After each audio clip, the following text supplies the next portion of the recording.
Hello everyone and welcome back to DAWOODSHOW. Today I have Vian Ahmed who is joining me from Duhok, Kurdistan region of Iraq. Vian Ahmed is an Iraqi Kurdish activist, humanitarian leader, women empowerment advocate with 7 years of experience in humanitarian leadership and women empowerment. Currently, she's working as the regional director at the Lotus Flower NGO that empowers women and girls, particularly within internally displaced people and refugee communities. Since 2015 to date, she has directly supported thousands of IDPs and refugee women through leading and implementing different projects with national and international NGOs in Iraq. Vian Ahmad, welcome to Dawood Show.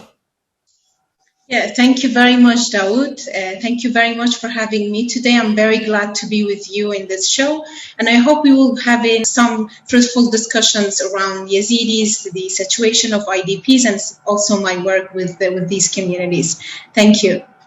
Thank you, Vian. Thank you so much for all the work that you do for IDPs. And I would like to start asking you that who is Vian Ahmad and how you became a humanitarian activist working with IDPs and also refugees in Kurdistan region of Iraq. Yeah, so I think you have already said so much about me. As you stated, that is how I introduce myself as humanitarian leader and woman empowerment advocate, Kurdish humanitarian leader from Iraqi Kurdistan. I started in the humanitarian leadership and women empowerment back in 2015 with the ISIS attack on Sinjar and Mosul.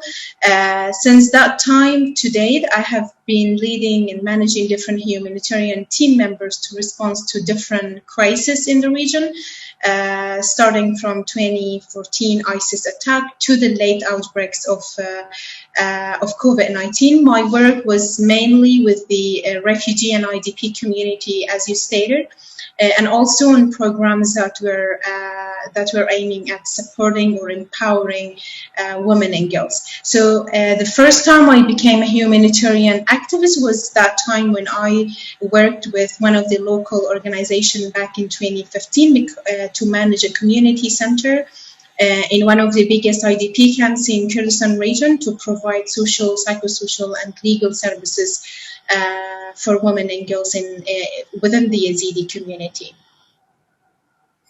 That's incredible, Vian. So, can you tell us about your experience working with Yazidi women who survived from ISIS captivity?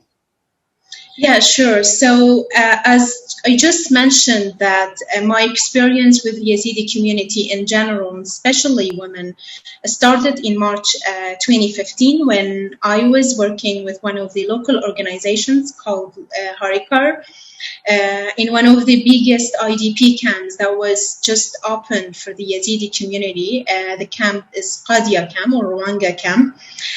So that time I started to work with the Yazidi community and with these women specifically.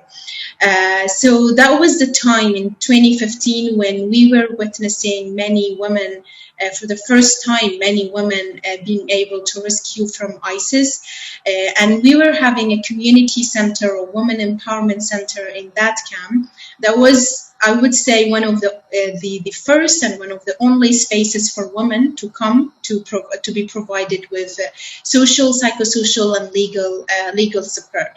I would say that I was very lucky to be selected in that specific position and also in that specific camp, because that camp was a bit special since it had the biggest number of the Yazidi women ISIS survivors. Since the living condition of this camp were a little bit better than other camps. For example, they were caravans instead of tents, and the available organizations providing different kinds of support in that camp that time was a bit better than other camps. And this is why the government will send ISIS survivors or women who were rescued from ISIS immediately to that camp unless they want from their own wish to go to another camp. So that was an opportunity, a great opportunity for me to be very close to many women that time, especially ISIS survivors, to hear about a lot of their stories that were terrible, but at the same time very inspiring. I would really highlight about some things that really inspired me about these women is being very courageous to first be able to flee from this barbaric group, because we won't every one of us know that how ISIS was barbaric and how they were really scary and strong at that moment, at those times. So these strong and courageous women were able to rescue themselves and flee. That was the first thing. It was very, very courageous of them to do so, and also be able to come to the camps and always seek support to be able to heal and rebuild their lives and become and show a great resilience and become source of inspiration for thousands of other women and girls around the world is really, really inspiring. So I had a great experience working with these women, but also the Yazidi community itself, because I have seen, I was there the first days when these women, when some of the first women were able to rescue from ISIS. I have seen how the Yazidi community itself were warmly welcoming these women and girls. I know very well, and you know as well, that in the Middle East, sexually raped women and girls are not nicely treated within their communities or even by their families. But I have witnessed how much the Yazidi community welcomed warmly these women and girls and helped them to reintegrate with the community and supported the process of healing and rebuilding their lives. Thank you so much, Vian, for showing the truth, for telling the truth to everybody. Those things, they are not really welcomed by the community. Yeah. And that was a big transformation in Yazidi community to warmly welcome these women who survived from sexual abuse, from ISIS captivity, and they also treat them like angels within the community. So it was a great transformation in a small community in Middle East. Vian, today there are like over 2 million refugees, IDPs who fled from like Sinjar, from other places in Kurdistan region. It's like a very heavy loss. So do you see any other solution, like in terms of returning back to their original places, or you feel that the situation will be the same in future? Yeah, I think this is one of the this is one of the outstanding issues right now for the Yazidi community, is whether they will be able to return back to their areas of origin or not.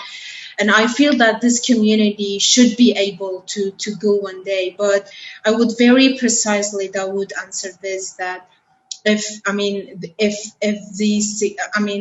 all depends on the security and stability of Sinjar, with the presence of many military groups and different parties and different even militias or even ISIS members.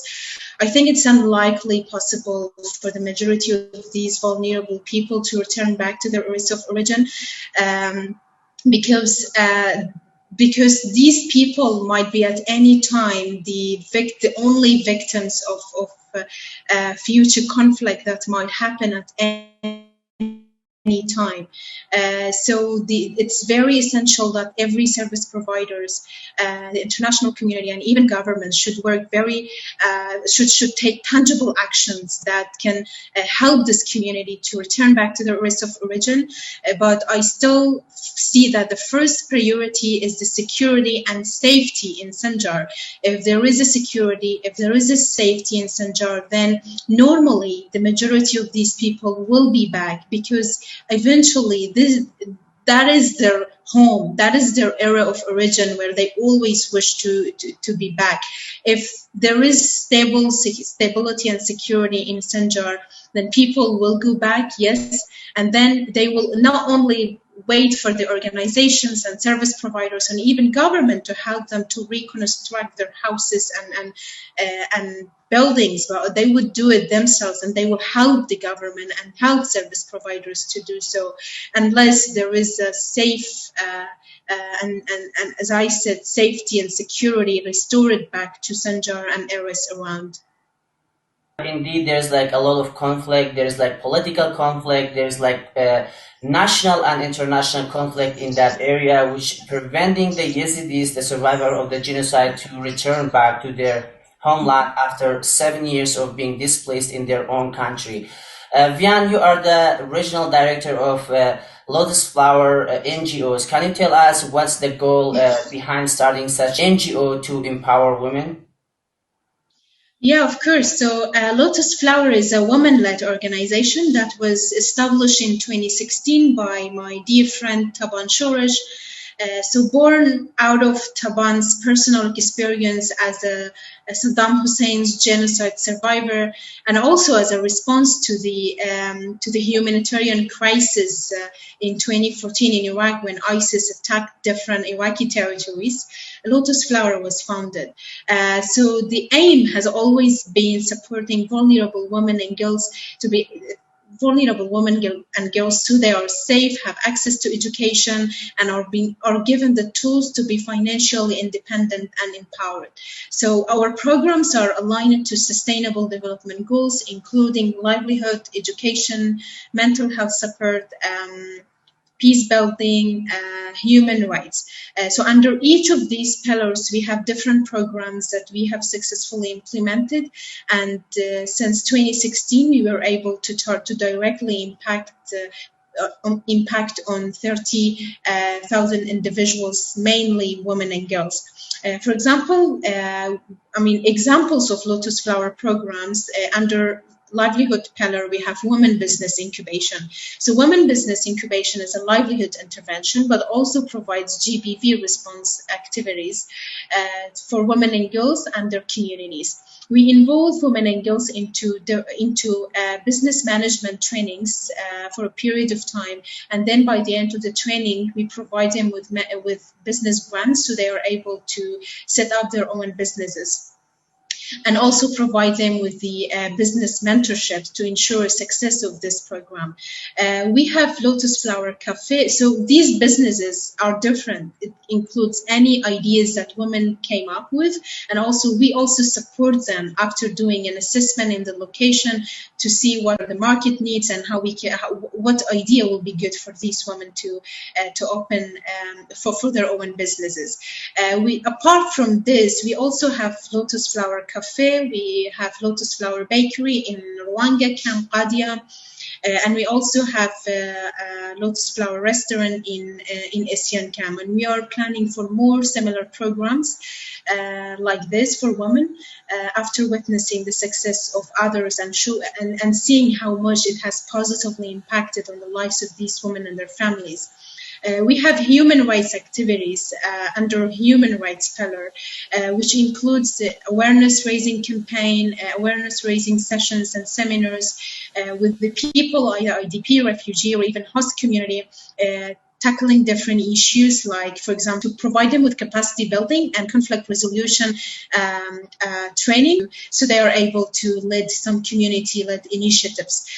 We have mental health support as well through our psychologists who go to the camp to provide needed mental health therapy for different group of people, and especially, as I said, mainly focusing on women and girls. So in general, we have 4 empowerment women centers in Dawood City, in Asian Camp, Rwanga Camp, and also Dumis 2 Camp. And in these camps, we try to implement different programs that are in accordance to the pillars we have. That's like the way that you describe empowering women is just so incredible for me, because that's something we really need. We as a communities, vulnerable communities in the Middle East in general, we really need to empower women to be more active in different sectors, in different ways to show their abilities, their skills, not just to be part of the house, like Yazidi women, they have been part of like building the community after the ISIS, being voice for the community, and empowering these women is just for me. It's like empowering the whole community. So, what's your message to like the communities in order to empower the women, especially those vulnerable communities? Like why we should advocate for women, not just like women advocating for women, but men also advocating for women. When we empower the women, we are empowering the whole community, the whole society. Yeah, definitely. Yeah. So as you said, when we empower women, then we are empowering the whole community. And the Yazidi community is just a live example of what you're saying. We see that the Yazidi ISIS survivors are advocating for the Yazidi community as a whole in the international level, which is very important, which shows how powerful women and girls can be, and also how it's a source of inspiration for millions of other women and girls, because these young girls are not just normal young girls, but also they have they have suffered a lot, but still showed a great resilience and courage to be able to do all of this and represent their own communities in the international level and bring support for their people. So women empowerment process as a whole is not only the duty of women. When nowadays women are bringing in great results in terms of bringing support for their own people. But we also in the women empowerment process. Let's talk about Kurdistan or Iraq. We definitely need to include everyone. It's everyone's duty, because if you don't involve, for example, men and boys, it just becomes very difficult for you to achieve your goals. Since we are in a patriarchal or a male-dominated society, and whether we like it or not, the majority of the decision-making positions and decision-making process is being done by men and boys. So if you want to make a real change in the women's cause in Kurdistan and Iraq, we have to ensure that we are involving and we are getting support from men and boys too, because in my opinion, some of the past attempts to empower women, to raise women's voice, if they were not successful, one of the reasons has been excluding men and boys and thinking that women only can advocate for all of this, which I strongly disagree, because including men and boys is significant, and especially, as I said, in a male-dominated community as the Kurdish or Yazidi or the Iraqi community. What's your message to every women and girls in these vulnerable societies? Yeah, I would simply say, I would simply tell them that no matter what they have been through, there are always that women who have faced worse. And I have seen that, I have witnessed that. And these women who have faced wars have shown a great resilience and have become source of inspiration for the whole world, not only for their own community. And this is why I tell them to never give up and to never lose hope on their dreams, because if they can dream it, then they can definitely achieve it. And that's absolutely a nice ending. If they can dream it, they can achieve it. Yeah. And Ahmed, I'm so honored to have you on Dawood Show. You are an incredible human activist and women empowerment. I'm so happy and so glad that we have women like you in our communities who are empowering women, who are speaking up for the women and bringing a lot of help to the IDPs, to the refugees. You are a great example of inspiration. Thank you so much, Vian, for being on Dawood Show. Thank you very much, Dawood. It was my pleasure to be with you today, and I'm also very, very proud of you to be this active and to run such amazing initiatives by your own. Thank you very much.